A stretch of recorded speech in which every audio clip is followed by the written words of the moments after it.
आज अपन चालू करना कंडीशन ऑफ स्टेडी इंटरफेरेंस। देखो इंटरफेरेंस पैटर्न तुमको पढ़ाया था, which consist of alternate dark and bright bands। It is clear होना चाहिए, शार्प होना चाहिए, और ये जो विड्थ है डार्क बैंड और ब्राइट बैंड के भी सेम होना चाहिए। उसको स्टेडी इंटरफेरेंस पैटर्न बोलते हैं। उसके कंडीशन है, पहली condition, two sources of light must be coherent. Second condition, एक एक कंडीशन एक्सप्लेन करना है आपने को। Second condition, two sources of light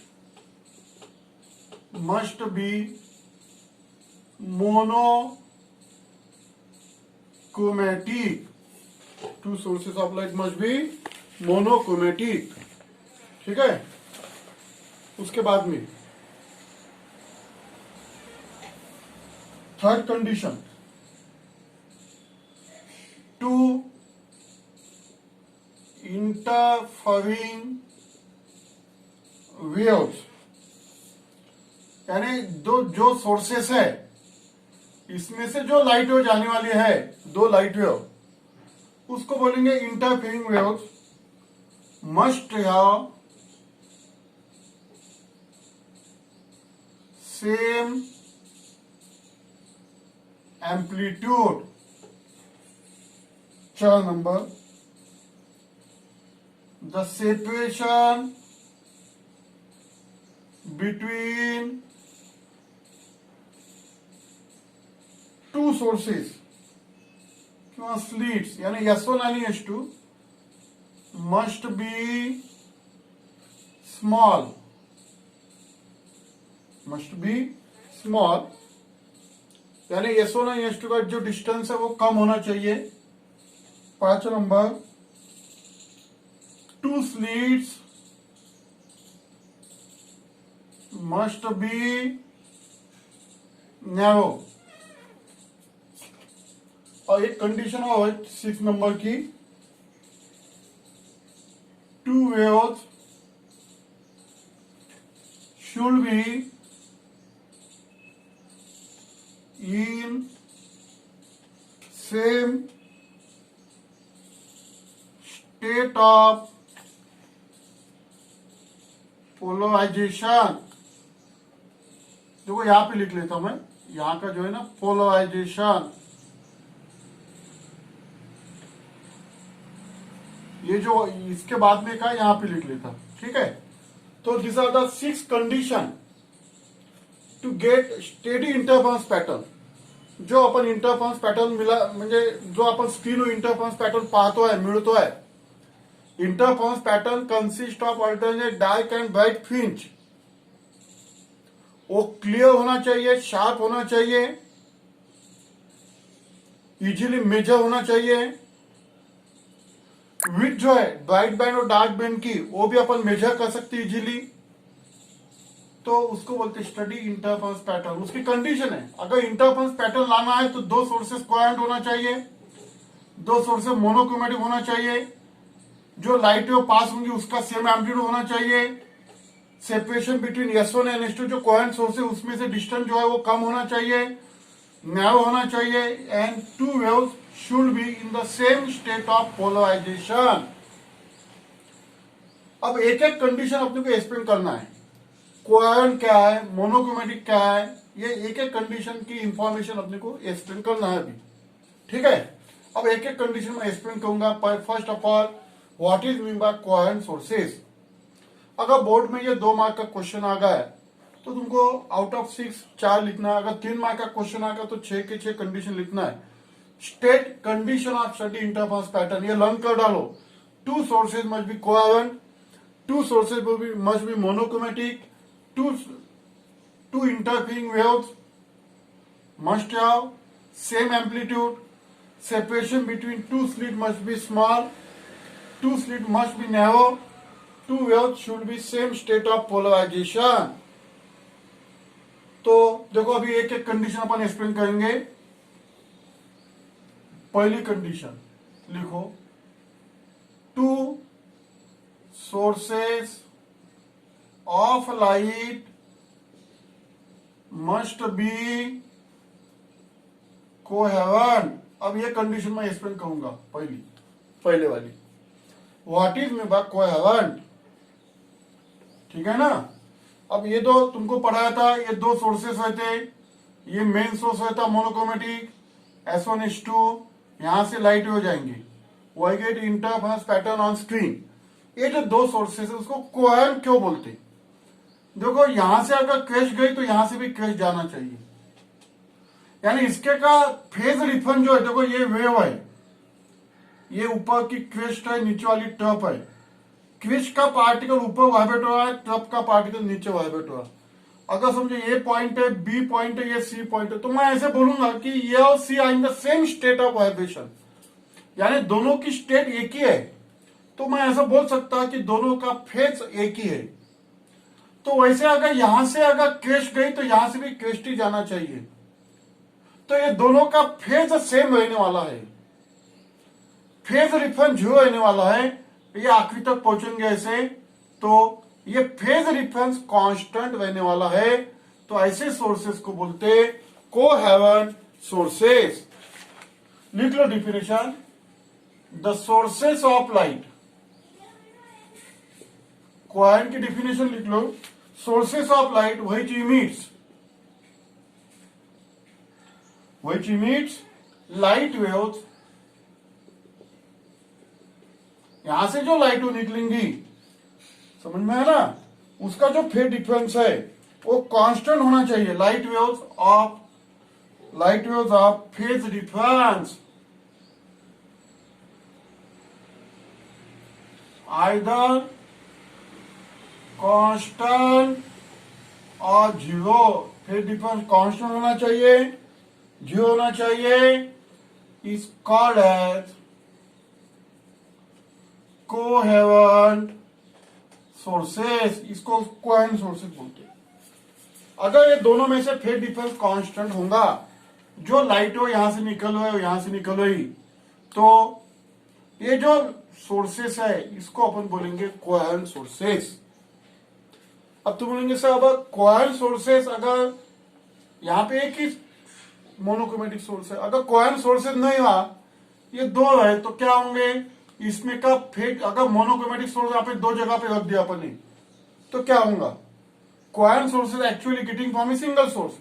लेकिन सिंगल सोर्स अपन ने यूज नहीं किया, ये दोनों सोर्स यूज किया, दो मोनोक्रोमेटिक सोर्सेज यूज किया. तो क्या होगा, यहां से लाइट निकलेंगी, यहां से लाइट, लेकिन यहाँ पे जो फेज डिफरेंस होगा वो ऐसा कंटिन्यूसली चेंज होते रहेगा इरेगुलरली. और यहां पे अपने को इंटरफेरेंस पैटर्न मिलेगा नहीं. सबसे इंपॉर्टेंट कंडीशन ये है, यानी 6 कंडीशन में से सबसे इंपॉर्टेंट कंडीशन ये, 2 sources of light must be coherent.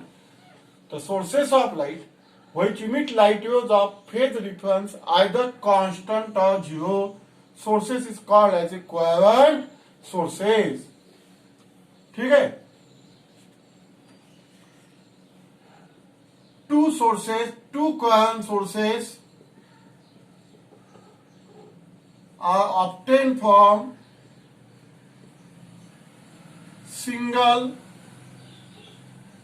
monochromatic source. यानी ये जो 2 कोहेरेंट सोर्सेस है एक्चुअली एक ही सोर्स से लाते हैं. समझ में है ना. अगर 2 सोर्सेस कोहेरेंट नहीं है, अगर 2 सोर्सेस क्या नहीं है, कोहेरेंट नहीं है, समझ में है ना, तो क्या होगा. If sources are not coherent, if sources are not coherent, then phase difference between 2 light wave change होते irregularly. ये पॉइंट इंपॉर्टेंट.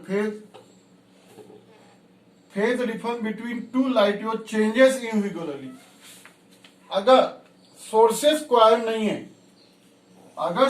कोहेरेंट नहीं है, यानी दो अलग अलग अपन ने यहाँ पे देखो मोनोक्रोमेटिक सोर्स क्या है, सोडियम वेपर। अगर दो सोडियम वेपर लैंप लगा दिए यहाँ पे, यानी मोनोक्रोमेटिक सोर्स दो यूज किए, मोनोक्रोमेटिक सोर्स यानी सिंगल वेवलेंथ, तो यहाँ पे जो फेज डिफरेंस है वो इरेगुलर चेंज होगा।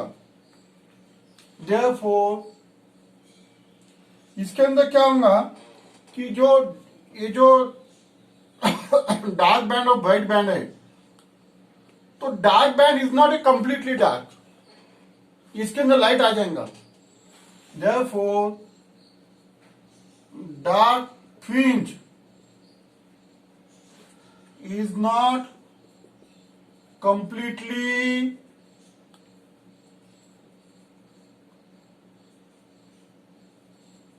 is not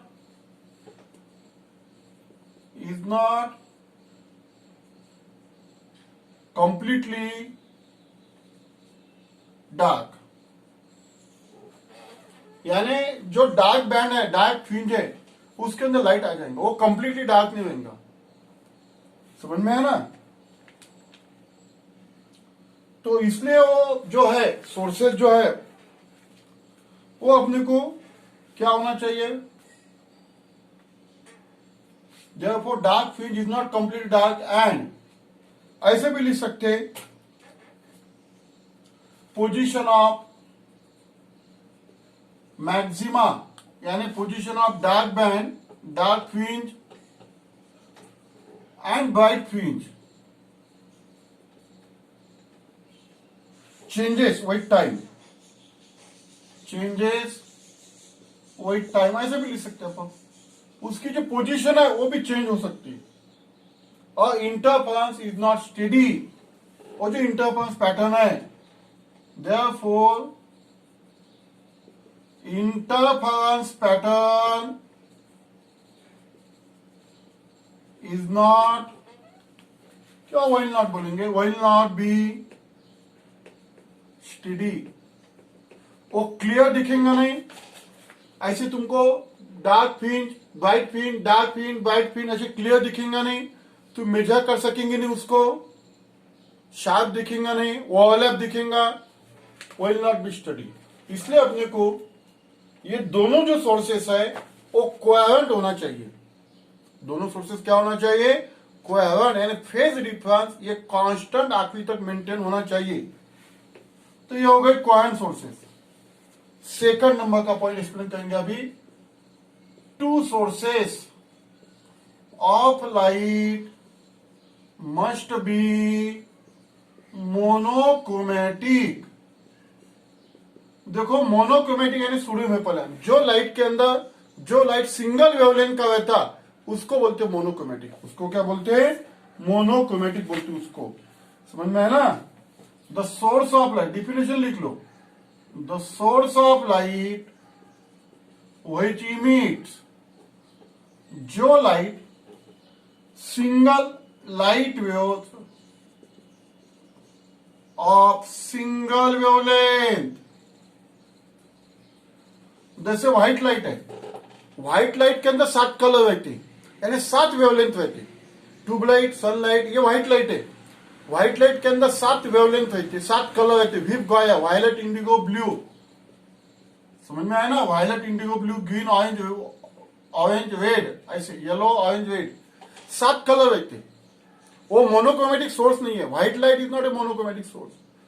देखो मोनोक्रोमेटिक सोर्स यानी single wavelength, light waves of single wavelength are called as monochromatic source। इसको अपन मोनोक्रोमेटिक सोर्स बोल सकते हैं, मोनोक्रोमेटिक सोर्स ऑफ लाइट। समझ में आया ना? जो लाइट वेव के अंदर सिंगल वेवलेंथ होंगी, जो सोर्स ऐसे इमिट करता है लाइट वेव जिसके पास सिंगल वेवलेंथ है, उसको बोलते हैं मोनोक्रोमेटिक। सोडियम वेपर लैंप उसका एग्जांपल है, mercury vapour lamp, sodium vapour lamp. देखो अभी तक तो सुना इंटरफेरेंस पैटर्न, दो सोर्सेस है, या कोहेरेंट सोर्सेस है, ये जो मेन सोर्स है ये मोनोक्रोमेटिक सोर्स है।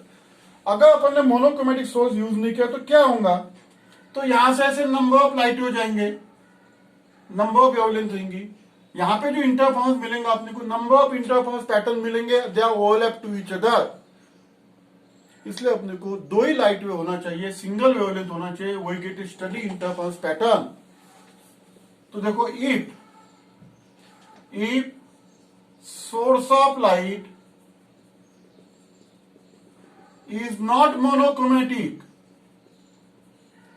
अगर अपन ने मोनोक्रोमेटिक सोर्स यूज नहीं किया तो क्या होगा, बराबर है ना।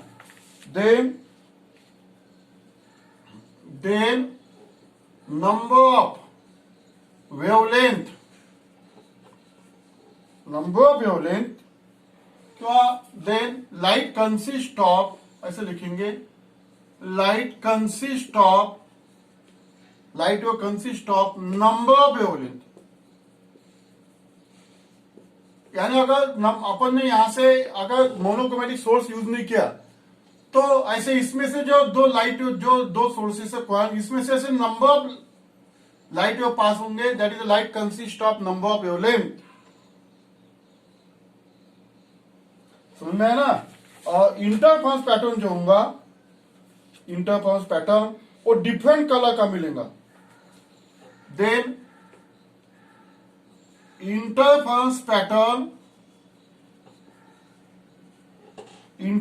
pattern is colored, क्यों, obtain colored, वो colored मिलेगा। and overlapping, obtain color and overlapping bands, यानी ब्राइट बैंड डार्क बैंड के ऊपर ऐसे मिलेगा। ऐसे अपने को सेपरेट नहीं मिलेगा, डार्क बैंड ब्राइट बैंड ऐसे सेपरेट नहीं मिलेगा, ओवरलैपिंग मिलेगा, डार्क बैंड के ऊपर ब्राइट बैंड, ब्राइट बैंड के ऊपर डार्क बैंड। इसलिए यह कंडीशन इंपॉर्टेंट है, two source must be monochromatic. If source is not monochromatic then light consist of number of wavelength, then interference pattern obtain coloured and overlapping bands. तो ये हो गई second condition. Third condition, two interfering waves, क्या है third condition, must have same amplitude. ये तीसरी condition है, ही तीसरी कंडीशन आहे। म्हणजे ह्या ज्या दोन सोर्सेस आहे S1 और S2, ये मोनोक्रोमेटिक सोर्स कोहेरेंट सोर्सेस है। यहां से जो लाइट हो जाएंगी इसको एम्पलीट्यूड बोलते हैं, ये एम्पलीट्यूड है। यहां से जो लाइट हो जाएंगी और यहां से जो लाइट हो जाएंगी इसका एम्पलीट्यूड सेम होना चाहिए, ऐसा नहीं होना चाहिए।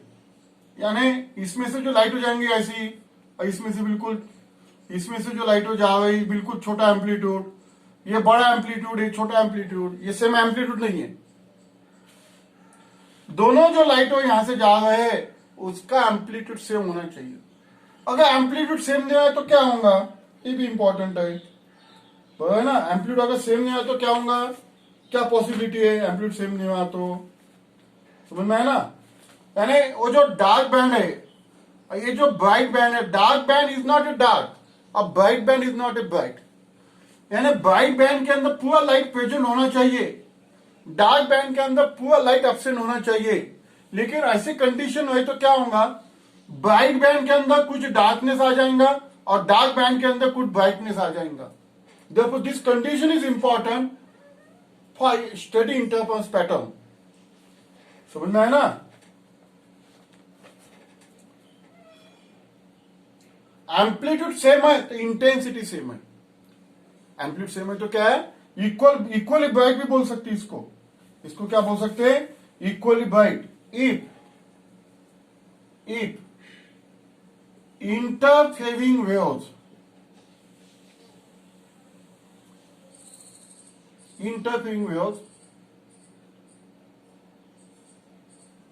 if interfering ह्या किंवा could not interfering waves, यहां पे सेम एम्पलीट्यूड है, समझ में है ना। अगर इंटरफेयर का एम्पलीट्यूड सेम नहीं है, ठीक है, तो do not have same amplitude. अगर एम्पलीट्यूड सेम नहीं है, सेम एम्पलीट्यूड, इसका मीनिंग लिख लो, लगे तो तुम यहां पे equally bright, equally bright, equally brightness बोलते इसको, समझ में आया ना। सेम एम्पलीट्यूड यानी same intensity, same equally bright. अगर interfering do not have same amplitude, then ऊपर लिख लो, then bright band, bright field will not be completely bright, and dark field will not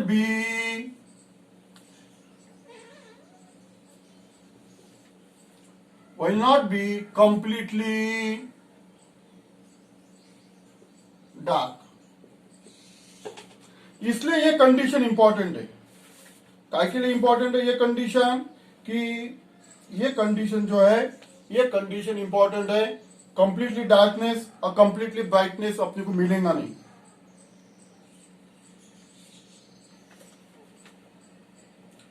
अगर ये सेम एम्पलीट्यूड है, इसके अंदर जो कॉन्ट्रास्ट है ये भी मैक्सिमम रहने वाला है। ये हो गई तीसरी कंडीशन। देखो चौथी कंडीशन क्या है? सेपरेशन बिटवीन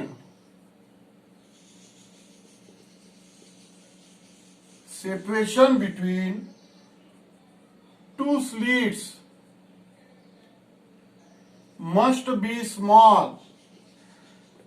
ये जो S1 और S2 है, इसके अंदर की कंडीशन, ये mm के अंदर रहता, और ये जो स्क्रीन है, ये डिस्टेंस रहता है 1 मीटर, इससे बहुत कम रहता है, ये मिलीमीटर के अंदर, 2 मिलीमीटर, 3 मिलीमीटर, ये mm के अंदर रहता। ये डिस्टेंस स्मॉल। ये क्यों डिस्टेंस? क्योंकि ये जो ब्राइट बैंड और डार्क बैंड है, ये इजीली अपन मेजर कर सकते। ये डिस्टेंस इतना तुम ज्यादा करेंगे तो ये अपन मेजर नहीं कर सकते, ये डिस्टेंस कम हो जाएगा। समझ में है ना? This condition is necessary. This condition is necessary to measure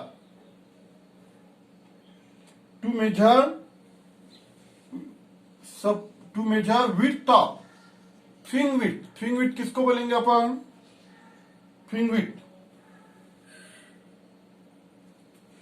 यानी तुमको बता देना, the distance between two successive dark band, distance between two successive bright band is known as a finger width।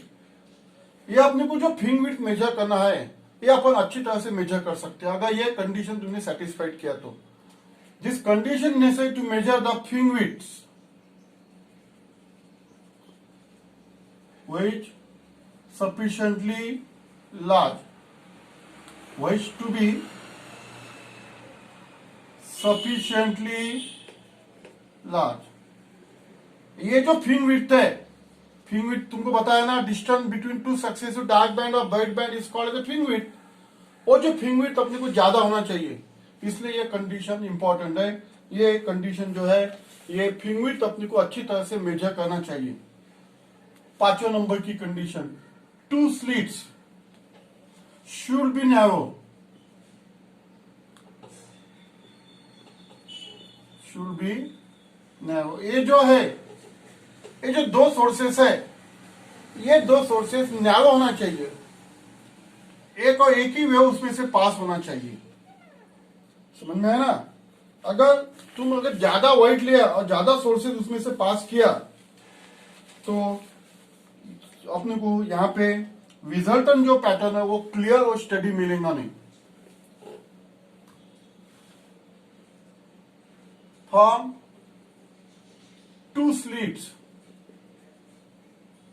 only one wave is passing। क्यों only one wave emit?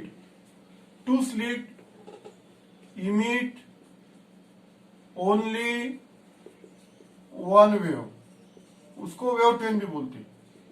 If sources are not narrow, अगर sources narrow नहीं है तो क्या होगा? Then interference pattern